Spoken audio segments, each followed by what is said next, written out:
Halo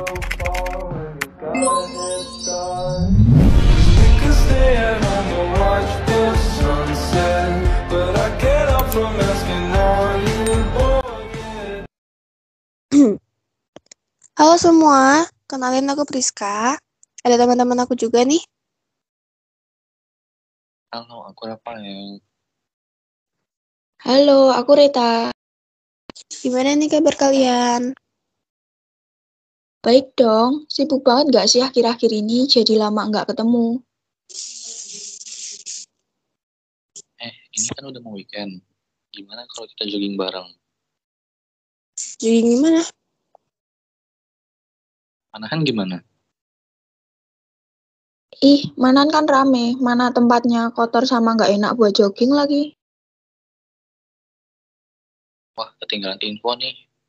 Infrastruktur di Manahan sekarang tuh udah diperbaiki semenjak pandemi. Udah keren deh pokoknya. Boleh deh kalau gitu. Kita cuma mau jogging aja nih. Jogging itu kan cuma melatih daya tahan. Gimana kalau kita olahraga yang lain juga? Bener tuh, kita kan bisa latihan kekuatan dengan olahraga sit up, push up. Jadi di sini kita bisa menggunakan otot untuk memaksimalkan tenaga. Terus ada lagi tuh kayak kecepatan atau kemampuan untuk berpindah dari satu posisi ke posisi lainnya dalam waktu yang singkat dan cepat. Latihannya tuh bisa kayak lari sprint jarak pendek atau kelincahan. Itu bisa buat mengubah arah posisi tubuh dengan kecepatan dan ketetapan. Jadi bisa tuh nanti kita lompat-lompat. Masih banyak deh pokoknya kayak koordinasi, ketepatan, dan reaksi. Atau kamu mau latihan kelenturan? Tapi masa iya mau jogging di sana? Kalau gitu besok Sabtu aja, ayo langsung gas. Kemarin waktu COVID lagi melonjak banget, rumah sakit itu sampai penuh semua ya. Iya, parah banget. Sampai aku dengar-dengar pemerintah tuh sempat melanjutkan pembangunan infrastruktur kan, yang sampai bangun rumah sakit baru untuk penanganan pasien COVID-19. Iya, orang aku sampai dengar sirine ambulan tiap hari loh. Kamu pasti dengar sirine ambulan yang sedang melaju ke arahmu dan sirine yang makin meninggi. Kemudian waktu mobil itu melewati kamu dan makin jauh, bunyi sirinenya mengecil kan. Itu tuh karena resolusi sudut gelombang. Perubahan nyata pada nada ini disebabkan oleh efek Doppler. Biasanya rumusnya itu FB sama dengan VP tambah minus V per V kurang lebih VS kali Fs. VP-nya tuh positif kalau pendengar mendekati suara dan negatif kalau menjauhi. Nah, sebaliknya, Vs itu bernilai positif jika sumber suara menjauhi pendengar dan negatif kalau sebaliknya. Jadi, emang nggak secara langsung sih kamu berdiri di jalur mendekati atau menyusutnya sumber. Asas Doppler itu termasuk gelombang bunyi bukan sih? Ya, karena merambat pada medium tertentu. Gelombang bunyi itu merupakan gelombang mekanik yang digolongkan sebagai gelombang longitudinal. Tapi kalau efek Doppler tadi itu kayaknya termasuk gelombang transversal. Karakteristiknya tuh arah rambatnya tegak lurus terhadap arah getarannya. Kalau longitudinal itu searah. Jangan lupa gelombang bunyi juga punya karakteristik, yaitu refleksi, difraksi, interferensi, memiliki medium, memiliki panjang gelombang, cepat rambat gelombang, periode, frekuensi, dan amplitudo. Kalau gelombang mekanik hampir sama sih, yaitu refraksi, polarisasi, refleksi, difraksi, dan interferensi. Cepat rambat gelombang bunyi dan intensitas bunyi juga jangan lupa dong. Cepat rambat bunyi itu terdiri dari zat padat, gas, dan cair. Kalau intensitas bunyi yang rumusnya I sama dengan P per A. Oh gitu. Tapi ya selain pemerintah menambah infrastruktur karena dampak pandemi, pemerintah kan juga mengeluarkan banyak aturan baru kan. Contohnya kayak wajib pakai masker, yaitu juga karena penyebab penularan COVID-19 antara lain kan dari air liur kan. Tahu nggak kalau air liur tuh bisa menetralisir asam? Gimana tuh? Jadi gini, kan kalau email gigimu rusak, kuman itu bisa masuk ke dalam mulutmu. Nah, air ludah itu yang mempertahankan pH pada mulut. Biasanya sih pH-nya sekitar 6,8. Itu tuh karena air liur mengandung larutan penyangga fosfat yang dapat menetralisir asam yang terbentuk karena fermentasi sisa makanan. Larutan penyangga itu adalah larutan yang dapat mempertahankan pH. Larutan penyangga pada air ludah itu berasal dari campuran H2PO4- dan HPO4-2-. Kalau terjadi peningkatan zat asam untuk campuran H2PO4- meningkatkan reaksinya menjadi HPO4-2- plus H2PO4-. Nah, itu berperan sebagai basa konjugasi dan H2PO4- itu sebagai asam lemah. Kalau terjadi peningkatan zat basa, maka untuk penurunan pH terjadi peningkatan ion OH-. Nah, reaksinya itu H2PO4- plus OH-, HPO4-2- dan H2O. H2PO4- itu sebagai asam konjugasi dan HPO4-2- sebagai basa lemah. Ngomong-ngomong soal air liur ya, jadi inget sama sepupu aku yang baru lahir gitu. Dia sekitaran 6 bulan gitu deh. Yang sekarang tuh lagi suka banget mainin air liurnya sendiri. Sama. Aku juga punya adik baru 7 bulan. Suka ngedot gitu, kalau nggak ya mainin jempolnya sendiri pakai mulut gitu. Aku baru aja baca artikel nih tentang HAM. Ternyata dari bayi itu kita udah mendapat hak asasi sebagai manusia ya. Iya dong, kan di gereja itu kita mengakui kalau HAM itu berasal dari Tuhan. Makanya itu kita sebagai umat gereja harus menjalankan panggilan serta tugas-tugas gereja itu. Iya, yang gue tahu sih caranya dengan melestarikan dan melindungi HAM yang diberikan. Iya, contohnya seperti aksi main hakim sendiri warga Banten kepada maling motor. Itu kan tidak sesuai dengan HAM yang ada di Indonesia ya. Nah, supaya menghindari hal yang tidak diinginkan, lebih baik dilaporkan pada pihak yang berwajib aja sih. Kayak gitu deh contoh kecilnya. Iya, benar. Oh iya, ngomong-ngomong soal Banten, tanggal 18 Maret kemarin kan Banten habis dilanda gempa bumi. Iya, bener banget. Kemarin aku lihat acara berita di TV juga, Indonesia lagi banyak dilanda bencana alam, yang lumayan banyak sih. Contohnya gempa bumi. Iya, belum selesai yang di Banten, di Bengkulu udah ada lagi aja. Iya, emang benar. Selain gempa bumi, juga ada bencana lain yang menimpa Indonesia 2 tahun terakhir ini, seperti tanah longsor, banjir, letusan gunung api, puting beliung. Duh, serem banget deh. Terus langkah kita gimana nih? Sebaiknya supaya hal seperti itu nggak terjadi lagi. Langkah kita selanjutnya adalah penanggulangan bencana alam dengan edukasi, seperti membuang sampah pada tempatnya, melakukan tebang pilih, menumbuhi banyak hutan, khususnya hutan mangrove di pesisir pantai, penghijauan, dan juga mempelajari adanya status tanggap darurat bencana. Selain itu, dengan adanya kemajuan teknologi modern yang mampu membuat modifikasi cuaca yang sering diterapkan untuk penanggulangan bencana asap kebakaran hutan seperti pada Pulau Sumatera dan Kalimantan. Kalau dipikir-pikir, bayi itu lahir dari organ reproduksi wanita kan ya? Iya, lewat vagina kan. Itu juga tempat keluarnya darah saat menstruasi dan tempat masuknya sperma. Organ reproduksi wanita kan ada ovarium, fungsinya sebagai tempat produksi hormon seperti estrogen, progesteron, dan sel telur. Lalu ada tuba falopi yang fungsinya untuk mengangkut ovum dan membawanya ke dalam infundibulum menuju rahim. Dan yang terakhir rahim yang punya 2 bagian, yaitu serviks atau leher rahim yang bisa memproduksi lendir yang bakal berubah selama siklus menstruasi, dan korpus atau tempat berkembangnya bayi nantinya kalau sel telur dibuahi nanti. Kalau organ reproduksi pada pria itu penis kan ya. Fungsinya tuh sebagai jalan keluarnya urin dan sel sperma. Terus ada skrotum, fungsinya untuk kontrol suhu. Nah, testis ini fungsinya sebagai tempat produksi sperma dan hormon testosteron. Organ dalamnya itu kayak yang pertama ada epididymis. Fungsinya buat menyimpan sel sperma yang diproduksi di testis dan mengangkut sperma yang belum matang ke tabung vas deferens agar spermanya matang.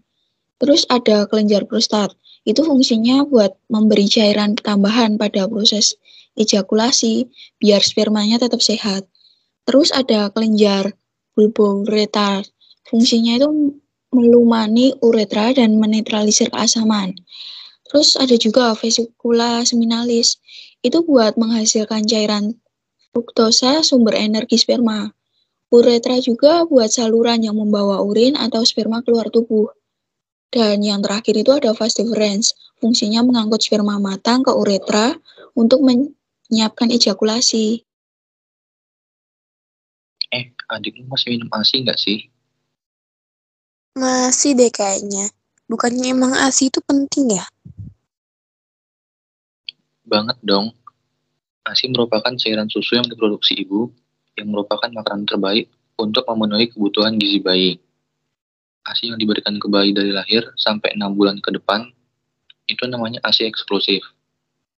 Tidak ada satu susu formula pun yang bisa menggantikan semua keunggulan ASI. Bukan cuma menambah berat badan, tapi juga memberi gizi ke otak, menstimulasi otak yang otomatis mencukupi kebutuhan berkembang keterampilan, kecerdasan, mental, emosi, dan sosial anak. Pemberian nutrisi pada 3 tahun pertama kehidupan anak secara tidak langsung bisa menentukan keberhasilan anak saat dia dewasa. Oh gitu. Rencananya juga orang tua sepupu aku itu udah nggak mau nambah anak sih. Katanya biar mereka ada waktu ngurus sepupuku itu. Dan kesehatan ibunya kan juga terjamin ya kan. Pasti ikut KB. Kalau aku dengar-dengar sih pakai metode suntik anti hamil gitu loh. Iya sih, dengan menyuntikkan hormon progesteron buatan. KB ini tuh kan bekerja dengan cara menghentalkan lendir serviks kan, sehingga sperma itu sulit mencapai rahim dan tidak bisa membuat sel telur. Oh gitu, jadi tahu deh sekarang. Jadi dokter aja mending kamu. Bisa aja. Enggak lah, aku ini SMA-nya IPS ya kali. Reta tuh yang jadi dokter. Oh iya, aku dari kemarin mau bahas ini. Sekarang kan banyak orang berinovasi buka lapangan pekerjaan. Soalnya mudah untuk dilakukan. Contohnya, membuat suatu barang dari bahan bekas, seperti membuat tas belanja dari plastik, pot bunga dari botol bekas, kotak tisu dari kardus bekas, atau lainnya. Tapi kita juga harus tahu tentang BEP yang akan mempermudah kita dalam proses pembuatan hingga penjualan dan menghitung keuntungan yang kita dapatkan. Apaan tuh BEP? Perasaan jualan ya tinggal jualan. Jangan salah, BEP itu mengatur jumlah pengeluaran yang diperlukan untuk biaya produksi sama dengan jumlah pendapatan yang diterima dari hasil penjualan. Dengan BEP, kamu bisa menekan biaya produksi dan mempertahankan tingkat harga. Berarti kalau aku mau bikin usaha kerajinan homemade gitu, nanti tinggal catet ya, buat biaya tetap yang bersifat statis dan biaya variabel yang berubah. Wah, pas banget nih. Kemarin aku baru aja mau jual kerajinan buatanku. Aku jadi tahu sekarang harus jual dengan mempertimbangkan BEP ya. Tapi biar produkku menarik lagi gimana ya? Kamu bikin teks pariwara aja, kayak semacam teks iklan gitu. Oh, iklan gitu ya buat produkku. Bentar deh, aku buat kayak gini bukan? Nah, delok deh, pariwara kuwi ono bagian kang ditonjolke. Nah, kuwi diarani headline. Terus kang bagian pokok-pokok kuwi diarani subheadline. Struktur pariwara liyane kuwi kaya amplifikasi, yaiku bagian iklan kang ngiringi headline lan menehi katerangan kanthi luwih rinci. Terus tagline, yaiku slogan utawa ukara kang cakak sing digunakake kanggo nuduhake keunggulan produk. Nah, terakhir kuwi ono product shoot, yaiku gambar produk kang ditawake. Oh iya, setahu teks pariwara itu juga ada kaidahnya kan ya. Biasanya mencakup kalimat persuasif, terus imperatif, contohnya kayak ikutilah.